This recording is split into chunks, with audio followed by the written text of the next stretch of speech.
নমস্কার।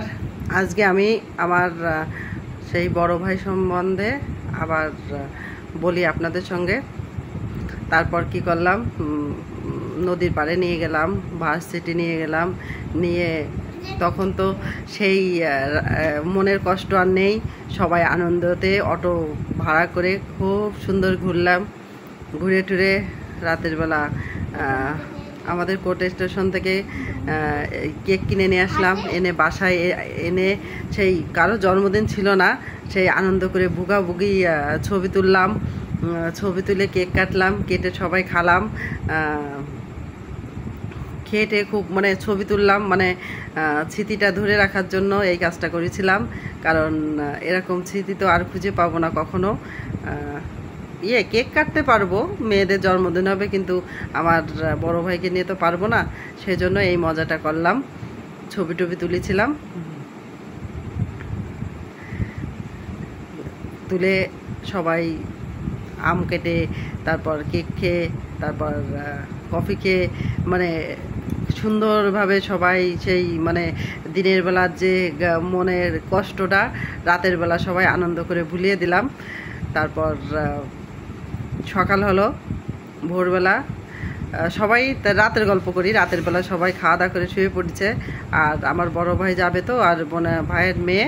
আমি রাতের বেলা রুটি বানালাম। রাত তখন 2টা বাজে, আমি সবাই ঘুমিয়ে পড়ছে, আমি একা একা রুটি বানাতে গেছিলাম। রুটি আর ওই রাতের বেলা আলু ভাজিটা করেছিলাম। তা ভাবছিলাম যে ডিম ভাজি করবো, তা ভাবলাম সকালে করব, সেটা ভুলে গেলাম। পরে খারাপ লাগছিল যে ডিম ভাজিটা দিতে পারলাম না। খারাপ লেগে কিছু করার ছিল না, কারণ চলে গেছিলো। পরে মনে মনে ভাবলাম যে ডিমটা খেতে দিতে পারলাম না রুটির সঙ্গে, ট্রেনে বসে খাবে তো, শুধু আলু ভাজি দিয়েছিলাম। ডিমটার সাথে থাকলে ভালো হতো। তা মজার গল্পটা করি। রুটি বানাতে যে সবাই তো ঘুম, বুঝছেন। আর আমার বাড়ির পাশে একটা ফাঁকা জায়গা ছিল। যখন জায়গা ছিল তখন রাত্রে 2, 3, 5টা রান্নাঘরে গেলেও ভয় লাগতো না। তা ওখানে নতুন করে একটা বাড়ি হচ্ছে। তা আমি রুটি বানাচ্ছি, বানাতে বানাতে বাইরে কেমন যেন প্রথমে হয়নি। আমি যখন চুলাতে রুটি দিয়ে ছেঁকছি, তখন মনে হচ্ছে কি বাইরে এরকম খুরমুর খুরমুর করে শব্দ হচ্ছে। হ্যাঁ, প্রথমে সাহস নিয়ে তো রুটি উল্টাচ্ছি। তা আমি ভাবলাম কি এমন হতে পারে।